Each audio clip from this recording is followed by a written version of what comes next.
Hello दोस्तों, we blogs education में आपका स्वागत है। जैसा कि आपको पता होगा, लाइब्रेरी के काफ़ी एग्ज़ाम अब आ चुके हैं, तो उसके लिए आप लोगों की तैयारी भी काफ़ी अच्छे से चल रही होगी। तो उसी तैयारी में आगे बढ़ते हुए हम आज एमसीक्यू प्रैक्टिस सेट सॉल्व करेंगे। तो अभी तक मैंने 10 प्रैक्टिस सेट अपलोड कर दिए हैं, तो उनको आप देख सकते हैं। वो आपके आने वाले एग्ज़ाम की दृष्टि से काफ़ी महत्वपूर्ण रहेंगे। उसी क्रम में आगे बढ़ते हुए आज हम 11वां प्रैक्टिस सेट सॉल्व करेंगे, जिसमें मैंने कुछ चुने हुए क्वेश्चन रखे हैं जो आपके एग्ज़ाम में आ सकते हैं। तो आइए शुरू करते हैं। तो यहाँ पे पहला क्वेश्चन है, DARE which is a UNESCO database provides information for. तो यहाँ पे बोला गया कि जो डेयर है, जो यूनेस्को का एक डाटाबेस है, वो इंफॉर्मेशन किस बारे में प्रोवाइड करता है। ठीक है, तो यहाँ पे आंसर क्या होगा? तो यहाँ पे इसका आंसर होगा सोशल साइंस। तो ये सोशल साइंस की फील्ड में ये इन्फॉर्मेशन प्रोवाइड करता है। डेयर जो डाटाबेस है, ये सोशल साइंस की फील्ड में इन्फॉर्मेशन प्रोवाइड करता है। तो थोड़ा जान लेते हैं, यूनेस्को कब बना था? यूनेस्को बना था 1945 में। इसका हेडक्वार्टर कहाँ है? इसका हेडक्वार्टर है पेरिस में। तो यहाँ पे जो मैं एक्स्ट्रा आपको जानकारी दे रहा हूँ, जो एक्स्ट्रा इन्फॉर्मेशन है, इससे भी क्वेश्चन बन सकते हैं, तो इसको भी आप ध्यान से देखिएगा, क्योंकि एक्स्ट्रा जानकारी कभी कभी क्वेश्चन में आ जाती है और हम उसे मिस कर देते हैं या गलत कर देते हैं। आगे बढ़ते हैं। अगला क्वेश्चन है, special library association was founded in. तो बोला गया जो स्पेशल लाइब्रेरी एसोसिएशन है, जिसको हम SLA भी कहते हैं, ये कब बना था? तो ये बना था 1909 यानी 1909 में। तो इसके बारे में जान लेते हैं। इसका हेडक्वार्टर कहाँ है? इसका हेडक्वार्टर है वाशिंगटन में। अगले क्वेश्चन चलते हैं। अगला क्वेश्चन है, एस्लिब वाज स्टार्टेड इन। तो यहाँ पे पूछा गया कि एस्लिब कब स्टार्ट हुआ था। तो यहाँ पे इसका आंसर क्या होगा? आप लोग चाहें तो वीडियो पॉज करके इसको आप मन में सोच सकते हैं। इसका आंसर क्या होगा? इसका आंसर है 1924। तो 1924 में एस्लिब स्टार्ट किया गया था। इसके बारे में देखते हैं, इसका फुल फॉर्म क्या है? Association for information management. इसका हेडक्वार्टर है लंदन में। अगले क्वेश्चन की तरफ बढ़ते हैं। अगला क्वेश्चन है, library technology report is a publication of. तो यहाँ पे पूछा गया है कि जो लाइब्रेरी टेक्नोलॉजी रिपोर्ट है वो किसका पब्लिकेशन है। तो यहाँ पे आपको ऑप्शन दिए हैं, तो यहाँ पे इसका आंसर क्या होगा? इसका आंसर है ALA। तो ALA के बारे में कुछ जान लेते हैं। ALA का फुल फॉर्म है अमेरिकन लाइब्रेरी एसोसिएशन। ये बना था 1876 यानी 1876 में। इसका हेडक्वार्टर कहाँ है? शिकागो में। तो यहाँ पे एक और क्वेश्चन बनता है, काफ़ी बार पूछा जाता है कि world's largest and oldest library association. वहाँ पूछा जाता है कि दुनिया का सबसे पुराना और सबसे बड़ा लाइब्रेरी एसोसिएशन कौन सा है। तो वहाँ भी आपका आंसर होगा ALA। ठीक है, तो यहाँ पे आपके दो क्वेश्चन आपके यहाँ पे तैयार हो गए। तो आप ध्यान से देखिएगा इसे। आप चाहें तो जो मैं एक्स्ट्रा जानकारी दे रहा हूँ उसको आप अपने कॉपी में नोट्स बना सकते हैं। अगले क्वेश्चन चलते हैं। अगला क्वेश्चन है, एग्रिस स्पॉन्सर्ड बाई। तो यहाँ पे दिख रहा होगा। तो एग्रिस स्पॉन्सर्ड कौन करता है? तो यहाँ पे करता है FAO। ठीक है, तो आपको अगर फुल फॉर्म पता है तो आप काफ़ी उससे आप क्वेश्चन को रिलेट कर सकते हैं। तो आप जैसे FAO का फुल फॉर्म क्या होता है, इसके बारे में देख लेते हैं। तो सबसे पहले देखेंगे हम एग्रिस का फुल फॉर्म। एग्रिस का फुल फॉर्म होता है international system for agricultural science and technology. ये बना था 1974 में, पर इसको ऑपरेशनल कब किया गया था? 1975 में। अब हम देखते हैं FAO का full form, food and agriculture organisation. ये यूनाइटेड नेशन का एक ऑर्गेनाइजेशन है। ठीक है, अगर आपको FAO का फुल फॉर्म पता है तो आप एग्रीकल्चर से एग्रीज को रिलेट कर सकते हैं, क्योंकि एग्रीकल्चर डाटाबेस है तो आप उसे रिलेट कर सकते हैं। तो इससे आप क्वेश्चन को सही कर सकते हैं। आगे बढ़ते हैं। अगला क्वेश्चन है, the DRTC was started in 1962 at. तो बोला गया जो DRTC है ये 1962 में स्टार्ट किया गया था। कहाँ स्टार्ट किया गया था? इसका हेडक्वार्टर कहाँ है? तो इसका हेडक्वार्टर कहाँ है? इसका हेडक्वार्टर है बेंगलोर में। तो इसके बारे में जान लेते हैं। DRTC का फुल फॉर्म है documentation research and training centre. आगे बढ़ते हैं। यहाँ पे क्वेश्चन है, the imperial library was founded by. काफ़ी इंपॉर्टेंट क्वेश्चन है, बार बार रिपीट भी होता रहता है। तो यहाँ पे इम्पीरियल लाइब्रेरी को किसने फाउंड किया था, यानी किसने बनाया था? इसको बनाया था लॉर्ड कर्जन ने। इसके बारे में देखते हैं।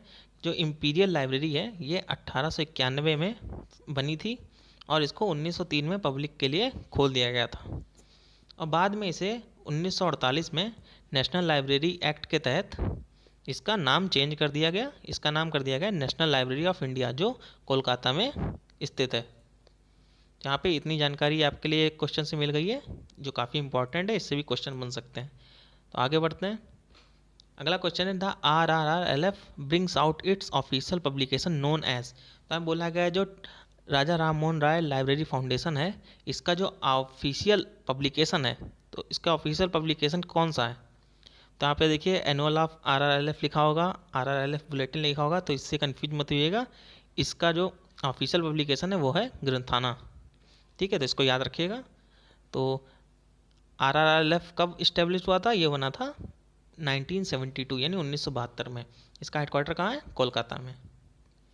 अगला क्वेश्चन है the national medical library of India is located at. तो यहाँ पूछा गया है कि जो नेशनल मेडिकल लाइब्रेरी है इंडिया की वो कहाँ स्थित है। तो इसका आंसर क्या होगा, इसका आंसर है दिल्ली यानी न्यू दिल्ली में स्थित है। इसके बाद जान लेते हैं ये कब बनी थी। ये बनी थी 1966 यानी 1966 में। अगला क्वेश्चन है the public library manifesto of UNESCO was last revised in. तो यहाँ पे क्वेश्चन को ध्यान से पढ़िएगा। यहाँ पे पूछा गया है कि जो पब्लिक लाइब्रेरी मैनिफेस्टो है यूनेस्को का, वो लास्ट बार यानी सबसे अंतिम बार कब रिवाइज किया गया था। तो यहाँ पे इसका आंसर क्या होगा, इसका आंसर है 1994 में। तो इसके बारे में थोड़ी और एक्स्ट्रा जानकारी देख लेते हैं। तो यहाँ पे सबसे पहले ये कब बना था, ये पब्लिश हुआ था 1949 में। तो यहाँ पे क्वेश्चन में पूछा है लास्ट रिवाइज्ड, तो यहाँ पे मैंने आपको पहले वाला भी बता दिया कि सबसे पहले कब बना था 1949 में, और उसके बाद ये रिवाइज हुआ है उसको इफ्ला ने रिवाइज किया था 1972 में। तो यहाँ पे इससे भी कंफ्यूज नहीं होना, ये सेकंड टाइम रिवाइज हुआ था 1972 में, एंड लास्ट बार जब रिवाइज हुआ ये हुआ है 1994 में। तो यहाँ पे कंफ्यूज नहीं होना है, आपको सारे ईयर ध्यान से याद रखने हैं। अगले क्वेश्चन चलते हैं। अगला क्वेश्चन है library development plan for India was prepared by.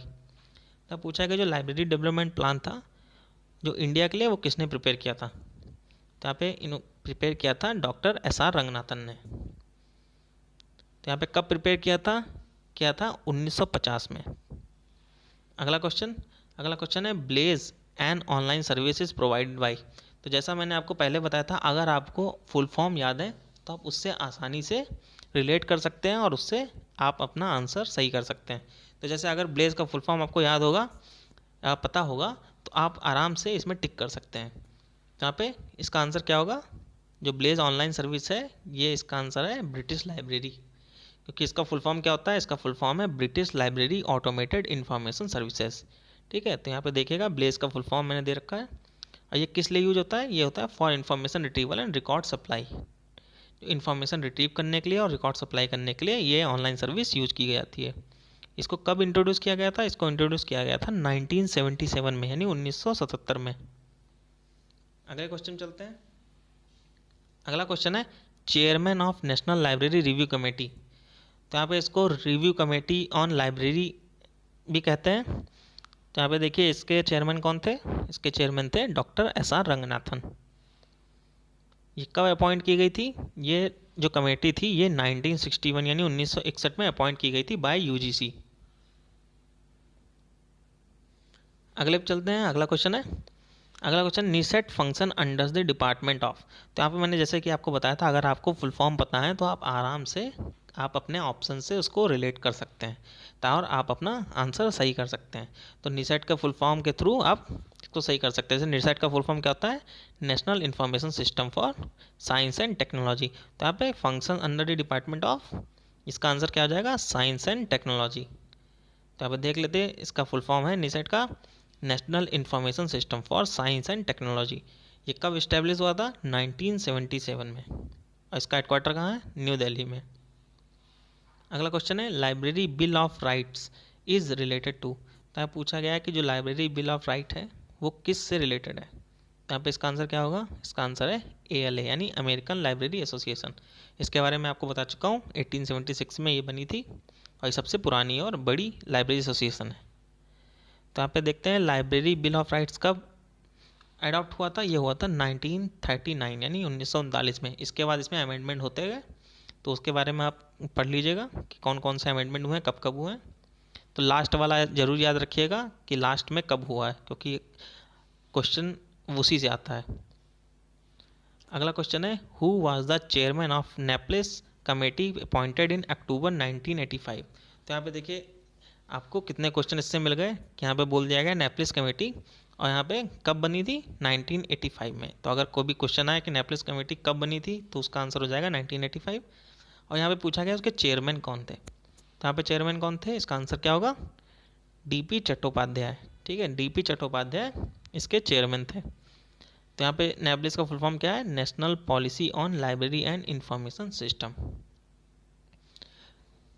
तो अगर आपको वीडियो अच्छी लगे तो उसको लाइक करिए, शेयर करिए और सब्सक्राइब करिए। मैं आपके लिए ऐसी और वीडियो लाता रहूँगा, काफ़ी जल्दी जल्दी लाऊंगा इस बार, ताकि आपके आने वाले एग्ज़ाम में आप अच्छा परफॉर्म कर सकें।